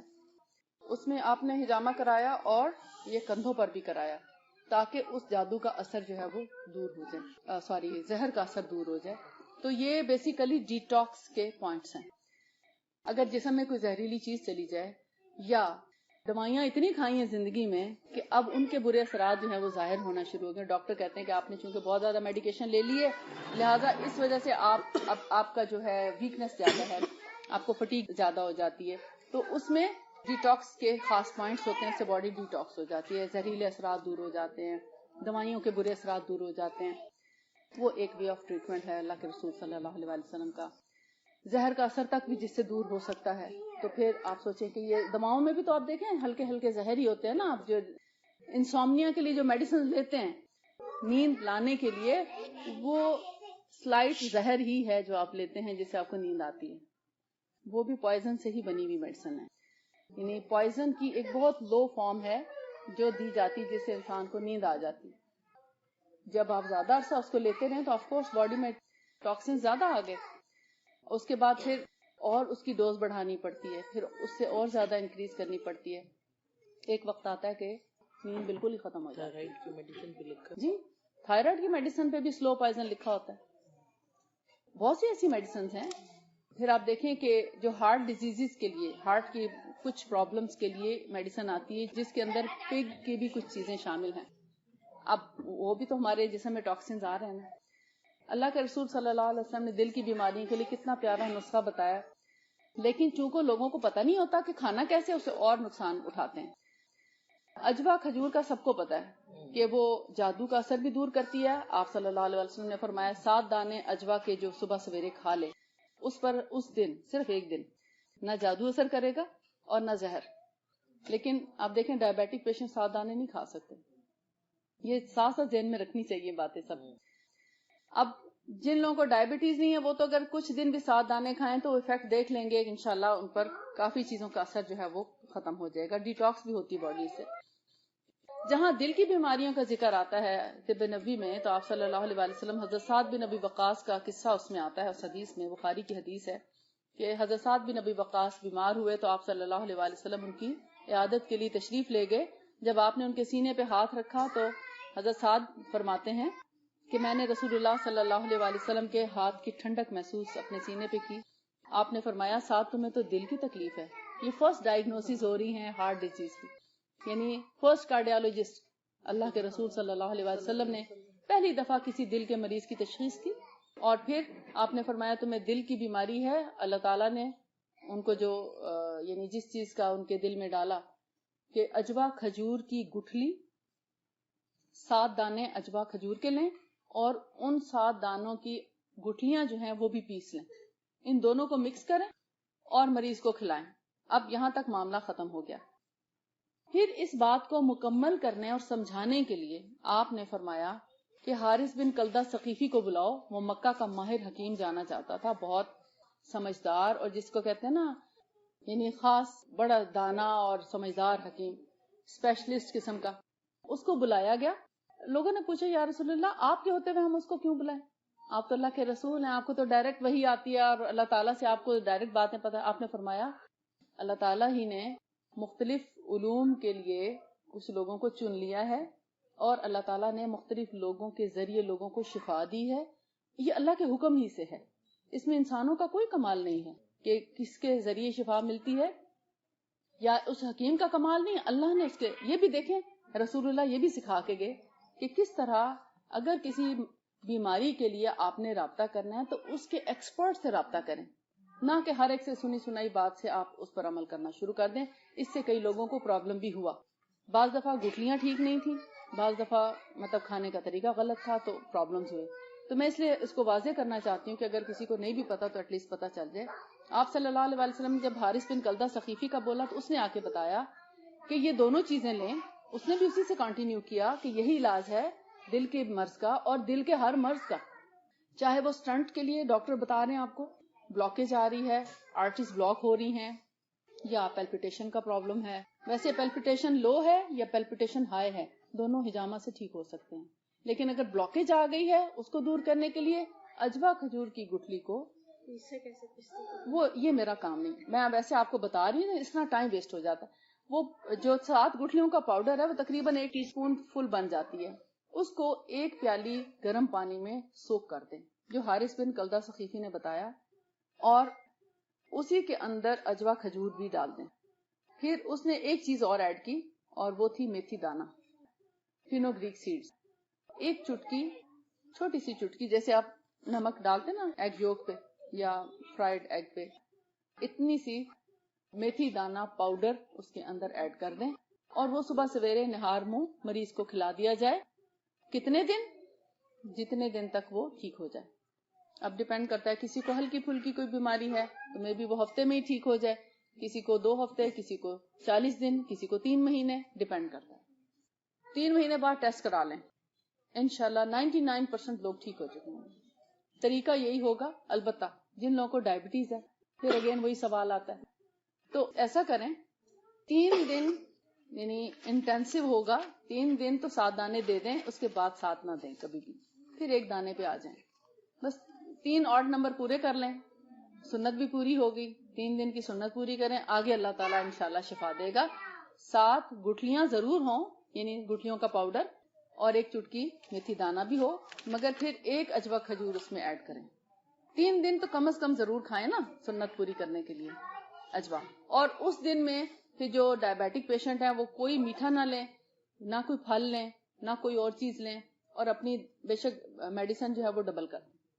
اور ڈائبیٹک پیشنٹ کو میں نیچرل ایک نسخہ بتا کے جانا چاہتی ہوں تاکہ آپ لوگ بہت زیادہ میڈیسنز پہ ڈیپینڈ نہ کریں. یہ غذا سے علاج ہے. یعنی بادام آپ سب بڑے شوق سے کھاتے ہیں یا ہر گھر میں موجود ہوتے ہیں. بھنے چنے بھی بڑا اچھا, ہم لوگوں کو معلوم ہے کہ ہم کہتے ہیں اس میں ہارس پاور ہے اور بڑی طاقت والی چیز ہے, اور بہت سی جنگیں جو ہیں وہ چنوں پہ کھا کے گزارا کر کے اور لڑی گئیں. تو اگر 1 پاؤ بادام ہے تو 1 پاؤ بھنے چنے, کالے بھنے چنے, سفید نہیں. یہ میک شور کریں کہ کالے چنے ہوں, سفید چنوں میں وہ پاور نہیں ہے. اور 1 پاؤ کڑوے جو, کڑوے بارلی, کڑوے یعنی وہ بہت کڑوے, تھوڑا سا لمبا ہوتا ہے اس کا, یعنی اس کا جو دانہ ہے نا وہ تھوڑا سا لمبا ہوگا عام بارلی سے, اور چھلکے سمیت. بارلی کہتے ہیں جو کے چھلکے سمیت کو, اور جس کا چھلکا اترا ہوا ہو وہ اوٹس کہلاتے ہیں. ایک ہی چیز ہے, ایک ہی درخت پہ اگنے والی ہے, مگر جب چھلکا اتر جاتا ہے تو اوٹ بن جاتا ہے, اور جب چھلکا ہوتا ہے تو بارلی ہوتا ہے. کڑوے نہیں, میرا نہیں خیال یہاں کڑوے کا پتا ہو. البتہ آپ دیسی سٹور والوں کو جب ڈیمانڈ کرنے لگیں گے, بار بار کریں گے, وہ ضرور منگا لیں گے. اب 1 پاؤ تینوں چیزیں ہو گئی. بارلی کو الگ پیس لیں کیونکہ وہ بہت ہارڈ ہوتا ہے, اس کا چھلکا ذرا دیر سے مشکل سے پیستا ہے. بادام اور چنے آسانی سے پیس جاتے ہیں, آپ گھر میں بھی پیس سکتے ہیں. ان تینوں کا پاؤڈر کر کے ان کو اچھا سا مکس کر لیں. کڑوے جو ہیں وہ ان دونوں کو کڑوا کر دیں گے, مگر یہ کہ آپ کی diabetes with in few months آپ دیکھیں گے بارڈر لائن سے بھی کم, مطلب اپنے نارمل پہ آ جاتی ہے. آگے پھر اس کی کوانٹٹی کم کر دیں, 1 ٹی اسپون کافی ہے ڈیلی, پانی کے ساتھ صبح فجر کے وقت. یہ سارا مکسچر جو ہے 1 ٹی اسپون لیں, صبح ایمپٹی سٹمک لے کے پانی کے ساتھ نگل لیں, اور بلڈ ٹیسٹ کرتے رہیں, ڈائبٹیز کو چیک رکھیں, اس پہ نظر رکھیں کتنی ہے, ڈاؤن کتنی آ رہی ہے. پھر جیسے جیسے ہو تو اس کو پونا کر دیں, پھر آدھا کر دیں, پھر اس سے بھی کم کر دیں, مگر اس کو تھوڑا تھوڑا چاہے چٹکی بھر جاری رکھیں تاکہ دوبارہ سے یہ نہ ہونے پائے. فرض کریں بالکل ٹھیک ہو گئی ہے تو پھر ڈاکٹر کے مشورے سے ہی آپ ڈوز کم کریں گے, میرے مشورے سے نہیں, ڈاکٹر کے مشورے سے ڈوز کم کریں گے. ٹھیک ہے. اسی طرح جن لوگوں کی, میں چاہ رہی ہوں کہ چلیں صدقہ جاریہ کے طور پر آپ کو 2-3 چیزیں بتا دوں. میں بار بار ان سوالوں کے جواب نہیں دوں گی, ٹھیک ہے. اگر آپ نے لکھنا ہے, سننا ہے, تو آپ اس کو غور سے سن لیں. میں دوبارہ, کیونکہ ریپیٹ کرنے میں وقت بہت ضائع ہوتا ہے. جن لوگوں کے گھٹنوں میں پرابلم ہے, جوڑوں میں درد شروع ہو رہا ہے, اور ڈاکٹر کہتے ہیں کہ آپ کی کارٹیلیج جو ہے وہ ختم ہو رہی ہے, جل ختم ہو رہی ہے گھٹنوں کی, اور ڈاکٹرز جو ہیں وہ آپریشن بتا دیتے ہیں. دیکھیں جہاں تک تو ہے ہلکی پھلکی جل ختم ہوئی یا تھوڑی بہت کارٹیلیج باقی ہے, تھوڑا ہے, تو وہ آلموسٹ اس کی ریکوری شروع ہو جاتی ہے. بالکل ختم ہو جائے تو اس کے بارے میں ابھی تک مجھے نہیں پتا, ہو سکتا ہے تھوڑے عرصے بعد جواب دے پاؤں. تو ان لوگوں کے لیے بھی ایک نسخہ ہے. ہسک آپ سمجھتے ہیں نا, اسبغول کا جو چھلکا ہوتا ہے, ہسک بولتے ہیں اسے. 1 پاؤ ہسک لیں, اور چیسٹ نٹس آپ سمجھتے ہیں جو سنگھاڑے ہوتے ہیں, خشک سنگھاڑے چیسٹ نٹس, اس کا پاؤڈر لیں. 1 پاؤ پاؤڈر اور 1 پاؤ ہسک, ان دونوں کو, اس کا پاؤڈر ہوگا نا باریک, دونوں کو ایک جیسی شکل بن جاتی, دونوں کو مکس کر, اور اس میں تھوڑی سی الائچی فلیور کے لیے, مثلا اگر آپ کلو لے رہے ہیں دونوں کو تو اس میں آدھا پاؤ الائچی بھی کافی ہے. گرین, یہ جو الائچی ہوتی ہے نا, سبز الائچی, بھلے اس کے بیج نکال کے ڈال دیں, باریک کر کے اس کو بھی پاؤڈر کر کے یا چھلکے سمیت بھی پیس لیں, اس سے کوئی فرق نہیں پڑتا. ان سب چیزوں کو بہت اچھے سے مکس کر لیں. اور پھر ایک عام ایڈلٹ جو ہے, عام ظاہر ہے بوڑھوں کو ہی ہوتی, بچوں کو تو نہیں ہوتی. ہاں اگر کبھی کبھار ایسا پرابلم ہو جاتا ہے, چھوٹے بچوں کو آرتھرائٹس ہو جائے تو ان کے ڈاکٹرز بتاتے ہیں تو ان کو 1 ٹی اسپون دے دیں. البتہ بڑوں کے لیے 1 ٹیبل اسپون آدھا کپ نیم گرم دودھ میں روزانہ کسی بھی ٹائم پہ لے سکتے ہیں. سوتے وقت لے لیں یا صبح لے لیں. یعنی اگر صبح کوئی اور دوائیں کھا رہے ہیں آپ تو رات کو بھی لی جا سکتی ہے, کوئی حرج نہیں. یا عصر کے وقت بھی لی جا سکتی ہے, 2 کھانوں کے درمیان لی جا سکتی ہے. یہ صرف گھٹنوں میں درد کی ہے نہیں, کہیں پہ بھی, کہیں دیکھیں آپ کی ہڈیاں کمزور ہو رہی ہیں, وائٹامن ڈی ڈیفیشنسی ہے. ایکچولی چیسٹ نٹس جو ہیں وائٹامن ڈی ڈیفیشنسی کو بھی کور کرتے ہیں کافی حد تک. یعنی ان کے اندر نیچرل وائٹامن ڈی پائی جاتی ہے. گردن کے مورے ہیں جیسے گھسرے ہیں, ان کی ریکوری کے لیے. جہاں آسٹیوپینیا یا آسٹیوپروسس شروع ہوتا ہے وہاں یہ چیز کام آتی ہے. سمپلی جی آلموسٹ سب کا ہو جاتا ہے, لیکن اس کے لیے سن لائٹ بھی بہت ضروری ہے. آپ بہت اندھیرا کر کے مت رکھا کریں گھروں میں. دیکھیں اگر آپ ایک ونڈو ہی کھول دیتے ہیں یا تھوڑے سا اس میں لائٹ آ جاتی ہے تو اس سے بھی آپ کو کافی انرجی مل جاتی ہے. بہت زیادہ اندھیر گھروں میں نہیں رہنا چاہیے, اس سے ایک تو ٹی بی پیدا ہوتی ہے. پھر سارا وقت دروازے بند, اے سی. کسی وقت ضرور فریش ایئر کے لیے 1 گھنٹہ تو کم سے کم آپ تھوڑے بہت گھر کی کراس وینٹیلیشن کے لیے ونڈو صبح اور 1 گھنٹہ شام کھولیں. اور باقی دیکھیں ضروری نہیں کہ آپ ہر وقت ہی چلیں. اگر بہت سخت گرم موسم ہے تو آدھا گھنٹے کے لیے کھول کے ایک دفعہ کراس وینٹیلیشن ضرور کرائیں. جب آپ کے جسم کو آکسیجن نہیں ملتی تو اسی سے بیسیکلی کینسر پیدا ہوتا ہے. اور کینسر کی بھی بہت سی وجوہات ہیں. فریج کے کھانے گرم کر کر کے کھانا, پھر یعنی باسی کھانے بار بار کھانا کینسر کی بہت بڑی وجہ ہے. آکسیجن کا نہ ملنا, خاص طور پر صبح کی تازہ ہوا نہ لینا. اب ہمیں جیسے حکم ہے صبح فجر پڑھنے کا, تو اگر ہم فجر پڑھ کے تھوڑا باہر واک کر لیں یا وٹ ایور گھر میں ہی کسی اوپر اپنی چھت پہ واک کر لیں, وہ جو آکسیجن ہے وہ آپ کا میٹابولزم فاسٹ کرتی ہے, وہ آپ کو بہت سی بیماریوں سے بچاتی ہے. اس سے آپ مینٹلی بھی اور فزیکلی الرٹ ہوتے ہیں. لیکن ہم لوگ اس وقت کو سو کر گزارنے کے عادی ہو چکے ہیں. اس سے کولیسٹرول ہائی ہو رہا ہے, بلڈ پریشر ہائی ہو رہا ہے, شوگر بڑھ رہی ہے اور موٹاپا بھی بڑھ رہا ہے. اور میں سمجھتی ہوں کہ مینٹلی ڈل ہو رہے ہیں ہم لوگ. یہ بحیثیت قوم جو ہم ڈل ہو رہے ہیں, اس کی بہت بڑی وجہ صبح کو سو جانا ہے. تو بہتر ہے کہ مارننگ ایکٹیویٹیز رکھی جائیں. اللہ کے رسول صلی اللہ علیہ وسلم نے فرمایا کہ میں نے اللہ تعالیٰ سے 3 دعائیں کی کہ ایک تو میری امت کی بھول چوک معاف کر دیں, اور دوسرا میری امت کے صبح کے اوقات میں برکت دے دی جائے, اور ایک اور دعا تھی تو آپ نے فرمایا میری یہ 2 دعائیں قبول کر لی گئیں.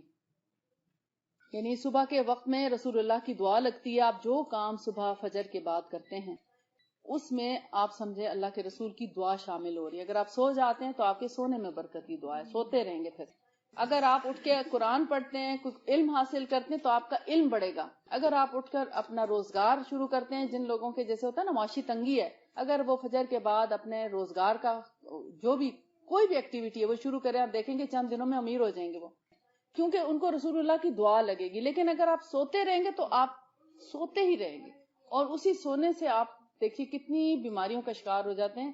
آپ سمجھتے ہیں کہ نیند جب تک پوری نہ ہو اس وقت تک ہم فریش نہیں ہوتے. آپ کی بات بالکل درست ہے, 100% درست ہے, نیند پوری ہونی چاہیے. لیکن سب سے اچھی نیند نبی صلی اللہ علیہ وسلم کے قول کے مطابق عشاء کے فوراً بعد سونے سے جو نیند پوری ہو. ابھی سائنس نے ریسرچ کر کے ثابت کیا ہے کہ جو ارلی نائٹ کی نیند ہے وہ آپ دن میں اگر 6 گھنٹے بھی سو جائیں تو رات کے 1 گھنٹے کے برابر ہے. یعنی 4 سے 6 گھنٹے سونا اور رات یہ 10 بجے کے بعد سونا 1 گھنٹے کی نیند کے برابر ہے. تو جو رات کو 4 گھنٹے بھی سو لے تو اس کے لیے یعنی جو ارلی نائٹ کے 4 گھنٹے ہیں, باقی 2 گھنٹے اور ایڈ کر لیں, 6 گھنٹے کی نیند کافی ہے. میکسیمم 7 گھنٹے, اس سے زیادہ ضرورت نہیں ہے. اور ویسے بھی عادت پہ بھی ڈیپینڈ کرتا ہے کہ آپ جتنا عادت بنا لیں, آپ کو جتنا ٹائم ملتا ہے آپ اتنا سوتے رہتے ہیں. آپ دیکھ لیں جن دنوں میں آپ فارغ ہوتے ہیں آپ 8-8 گھنٹے بھی سو کے نہیں تھکتے, اور جن دنوں میں آپ نے کہیں ٹریول کرنا ہے, آپ بزی ہیں, آپ 4 سے 5 گھنٹے بھی آرام سے سو کے اپنے سارے کام کر رہے ہوتے ہیں.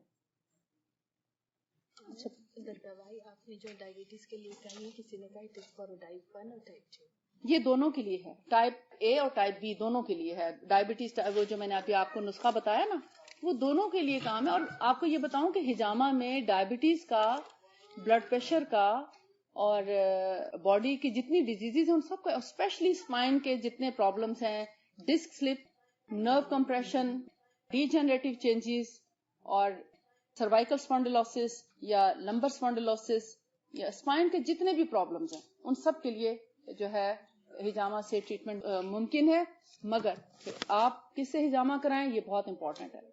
اگر تو کوئی ڈاکٹر ہے اور وہ سمجھتا ہے کہ نروز کے لیے کہاں ہجامہ کیا جاتا ہے، کہاں سے شروع ہوتی ہیں اس ایریا کی نروز اور کہاں جا کے اینڈ ہوتی ہیں، اور ڈسک سلپ کس کو بولتے ہیں، نرو کمپریشن کس کو بولتے ہیں، ڈی جنریٹو چینجز کس کو بولتے ہیں، یا اسپونڈلوسس کس کو بولتے ہیں، کہاں کا اسپونڈلوسس کیسے ٹریٹ کیا جاتا ہے، تو پھر تو ٹھیک ہے.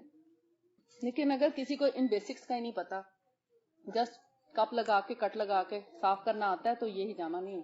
سننا پوائنٹس کر لینا ہجامہ نہیں ہے. ہجامہ سے ٹریٹمنٹ اور چیز ہے، ویسے ہجامہ سیکھ لینا اور چیز ہے.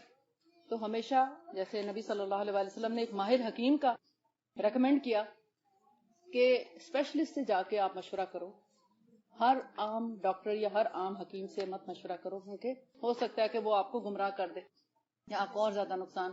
میں نے ابھی سنا تھوڑے دن پہلے ڈائلسی میں ایک کوئی بچی ہے کسی کی، شاید وہ خاتون آئی بھی ہوں تو معلوم نہیں، ان کو شاید پتا ہوں گی تو اٹھ جائیں گی. تو ان کی بچی کو، جیسے میں نے پہلے ذکر کیا کہ آرتھرائٹس ہو جاتا ہے بچوں کو بھی، تو ان کی بچی کو آرتھرائٹس ہو گیا. چوٹ وہاں نہ بنی اور وہاں سے پھر اس کو شروع ہوا تو کافی سویر ہو گیا پرابلم. تو خیر یہاں پر کسی سے ہجامہ کروایا، انہوں نے اس کے ہاتھوں میں بھی مطلب درد آ رہا تھا، تو انہوں نے ایسے طریقے سے ہجامہ کیا کہ ہاتھ اس کے سوج گئے اور ڈی شیپ ہو گئے ہاتھ. مطلب بچی کے ہاتھ سوچیں کہ وہ ڈی شیپ ہو گئے اور سوج کے کتنے بڑے لگ رہے ہیں. انہوں نے مجھے پکچر بھیجی، میرے فون میں ہے بھی صحیح. کہتے ہیں نا نیم حکیم خطرہ جان، کہ اگر آپ ایک کم علم والے شخص سے کرائیں گے تو وہ آپ کو فائدے کی بجائے نقصان پہنچا سکتا ہے. تو بہتر ہے ایکسپرٹ سے کرائیں تاکہ آپ کو فائدہ پہنچے، نقصان نہ پہنچے. آپ کیا سوال کر رہے ہیں؟ آسٹو آرتھرائٹس کے لیے میں نے آپ کو بتایا نا کہ وہ جی چیسٹ نٹ اور ہسک والا، وہ آپ شروع کریں انشاءاللہ. ریگولر بیسس پہ آپ کریں گے تو آپ دیکھیں گے انشاءاللہ بہت جلدی آپ کو اس سے فائدہ ہوگا. اس کے علاوہ جو طب نبوی میں نے آپ کو قسط الہندی اور قسط البحری کا جو بتایا تھا، اگر آپ 1 ٹی اسپون لیول کافی ہے. 1 ٹی اسپون ہم لوگ اتنا زیادہ نہیں لے سکتے، ہمیں ابھی اس کی عادت نہیں، کیونکہ جو قسط الہندی ہے میں آپ کو تھوڑا سا اس کا تعارف کرا دیتی ہوں. مجھے خیال نہیں رہا، میں فلائر لے آتی تو اس کے اندر تھوڑی انفارمیشن تھی، پتہ نہیں کیوں بھول گئے. جس کے چھوٹے بچے ہیں نا، پلیز وہ اپنے بچوں کو تھوڑا سا دیکھ لیں، کیونکہ کوئی بھی نہیں سن سک رہا، تو پلیز آپ دیکھ لیں. بہت ریکویسٹ آ رہی ہے. جزاک اللہ خیر. قسط الہندی اور قسط البحری اگر آپ کو کچھ سمجھ نہ آئے تو دونوں کو ملا لیں، ٹھیک ہے؟ تو آپ کسی بھی بیماری میں اس کو استعمال کر سکتے ہیں. میں ان بیماریوں کے تھوڑے تھوڑے نام لے دیتی ہوں. جی یہ جڑیں ہیں، جڑیں کاسٹس پلانٹ کی روٹس ہیں. کاسٹس COSTUS کاسٹس آپ سرچ کر کے دیکھ لیں. کاسٹس پلانٹس کی روٹس ہیں.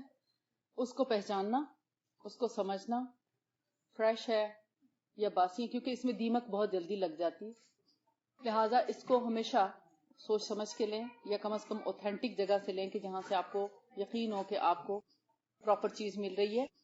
اگین وہی بات کہ اگر آپ کھانے کی چیز اچھی کھا رہے ہیں مگر وہ تازہ نہیں ہے اور باسی ہے تو وہ آپ کو فائدے کی بجائے نقصان پہنچائے گی، تو پھر سنت بدنام ہو جاتی ہے.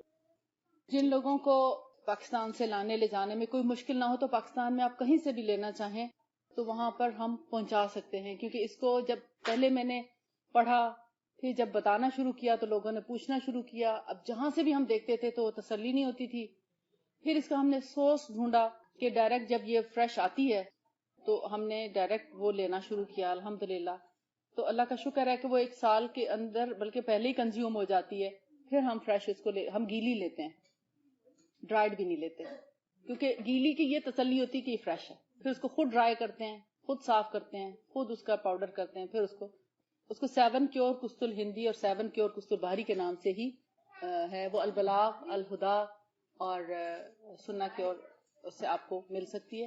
میں آپ کو کانٹیکٹ نمبر دے دیتی ہوں, اس پہ اگر کسی کو چاہیے ہو وہ اپنے کسی رشتہ دار یا دوست کے ہاتھ منگوا سکتے ہیں. ہم یہاں سے پوسٹ نہیں کر سکتے. کیا نہیں, یہاں نہیں سوال ہی نہیں, وہ جانتے بھی نہیں کیا چیز ہے. وہ آپ مجھے دکھائیں, میں آپ کو پہچان کر کے بتا سکتی ہوں کیا چیز ہے. کیونکہ جیسے بلیک سیڈز کو لوگوں نے پیاز کے بیج سمجھے رکھا اب تک, اور پیاز کے بیج کھاتے رہے اور پیاز کے بیج استعمال کرتے رہے. شکل بالکل ایک ہے, آپ کیسے اس کو پہچان کریں گے کہ وہ اوریجنل کیا چیز ہے. جو فرسٹ ٹائم جب لینے والا ہوتا ہے, اب جیسے ونیگر کے بارے میں جب ہم بتاتے ہیں تو کہتے ہیں یہاں سے ملتا ہے ونیگر. میں نے یہاں کے ہر سٹور کو دیکھا ہے, یعنی آرگینک سٹورز ہیں, ہول فوڈز اور ٹریڈر جو اور نہ جانے کون کون سے, ہر ایک میں 5% ایسیڈیٹی پائی جاتی ہے. سٹرک ایسڈ یا ایسیٹک ایسڈ یا ایسیڈیٹی 5% لکھی. اب وہ جب آپ استعمال کریں گے تو کیا خیال ہے, آپ کے معدے اور آنتوں میں السر نہیں ہوگا؟ ایک وقت ہوگا کہ وہ السر ہو چکا ہوگا. اس لیے اس کی اوریجنل چیز کی, جینوئن چیز کی پہچان ہو. میں کسی کی بھی یعنی میں گارنٹی نہیں دوں گی کہ ہاں میں آپ کو صرف نام بتا دوں اور آپ سورس کوئی اور ڈھونڈ لیں اور پھر کہیں کہ مجھے شفا نہیں ہوئی, تو میں اس چیز کو کبھی بھی نہیں تسلیم کروں گی. آپ اگر جینوئن چیز لیتے ہیں, پراپر چیز لیتے ہیں, اس سے اگر آپ کو شفا نہ ہو تو آپ مجھے پوچھ سکتے ہیں. لیکن اگر چیز آپ نے کہیں اور سے استعمال کی ہے اور اس سے آپ کو فائدہ نہیں ہوا, آپ مجھے شکایت کریں, میں کبھی بھی اس کو تسلیم نہیں کروں گی. کیونکہ جو چیز اللہ کے رسول صلی اللہ علیہ وسلم نے فرمائی اس میں 100% شفا ہے. یہ قص الہندی اور قص البحری, یہ 2 ہربز ایسی ہیں جس کے بارے میں آپ نے 7 بیماریوں سے شفا فرمائی ہے.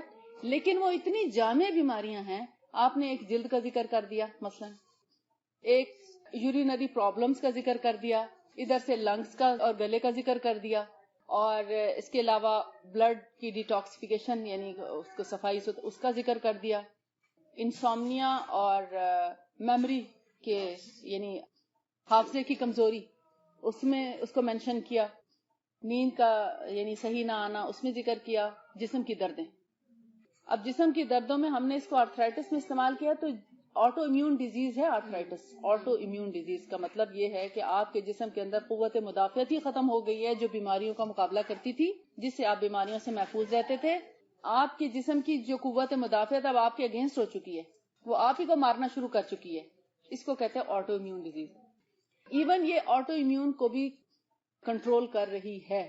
اور جیسے میں نے ابھی آپ کو وہ اس کا ذکر کیا, PID اور پیلوک انفلیمیٹری ڈیزیز اور انفرٹیلٹی اور یعنی یوٹرس کے پرابلمز, بلکہ یوٹرس یعنی یوٹرس کے اندر انفیکشن یا ویجائنا کے انفیکشن, اس میں بھی ہے کیونکہ وہ بھی ایک میمبرین کے اندر تو ہے, ہر میمبرین پہ یہ کام کرتی ہے, ایون کہ لنگز کے اندر بھی.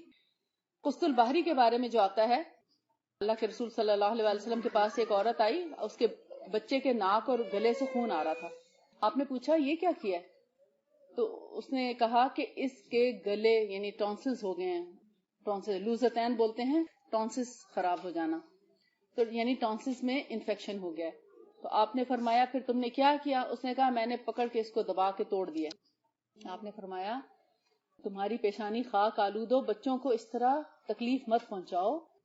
ابھی بھی آپ نے دیکھا ہوگا پاکستان اور انڈیا میں بھی لوگ کیا کرتے ہیں, کبھی راکھ کے ساتھ, کبھی نمک کے ساتھ, کبھی گلیسرین کے ساتھ وہ کیا کرتے تھے, گلے میں اس کو تھوڑا تھوڑا پریس کر دیتے تھے, تو اس سے گلا یا جیسے کوا نہیں گر جاتا حلق میں تالو میں, تو اس سے کیا ہوتا تھا کہ وہ گلا جلدی ٹھیک ہو جاتا تھا.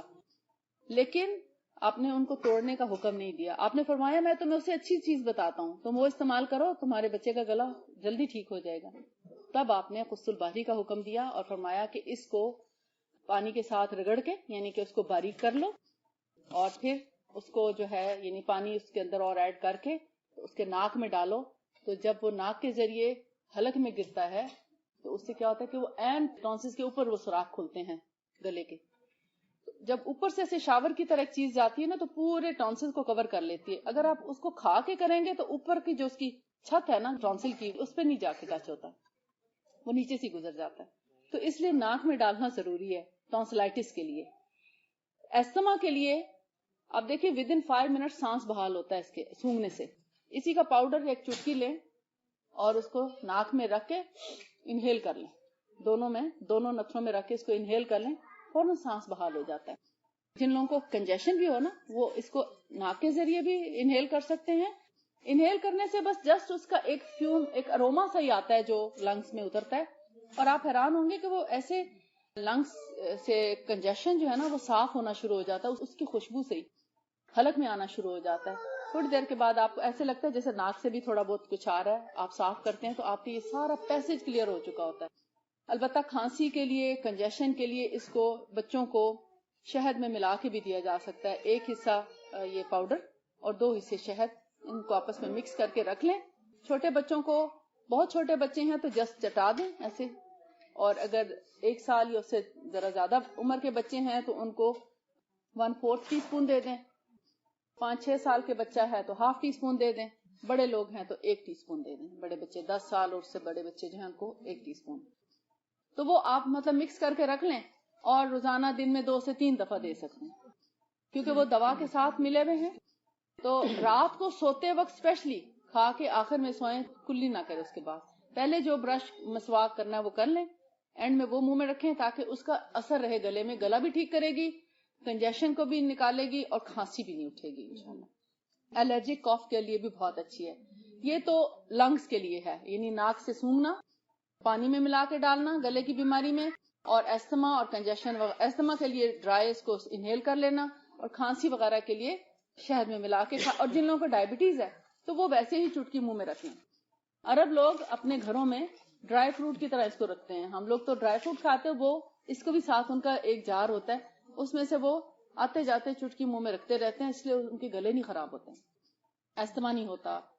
دیکھیں وہاں کتنی دنیا جاتی ہے اور پتہ نہیں کتنی وبائیں پھوٹتی ہیں، مگر وہ لوگ کیوں محفوظ رکھتے ہیں؟ جو لوگ ان چیزوں کا استعمال کرتے ہیں ان پر کسی قسم کی وبا کا اثر نہیں ہوتا. پھر آپ حج عمرے پہ جا رہے ہیں، آپ کے پاس اگر 2-4 چیزیں موجود ہیں تو آپ بڑی آسانی سے اللہ کے گھر سے بخیریت واپس آ سکتے ہیں. ایک آپ کے پاس اگر شہد ہے، دوسرا قسطل ہندی یا باہری میں سے کوئی بھی چیز ہے، اور تیسرا بلیک سیڈ آئل اگر آپ کے پاس ہے، تو آپ تقریباً حج کا سفر بہت آسانی سے طے کر سکتے ہیں.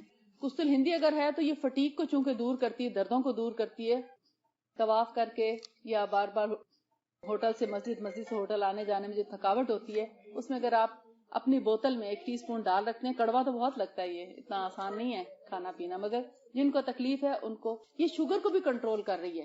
قسطل ہندی شوگر والوں کے لیے بہت اچھی، یعنی ایک ہیلپنگ چیز ہے کہ ان کو ہیلپ کرتی شوگر میں.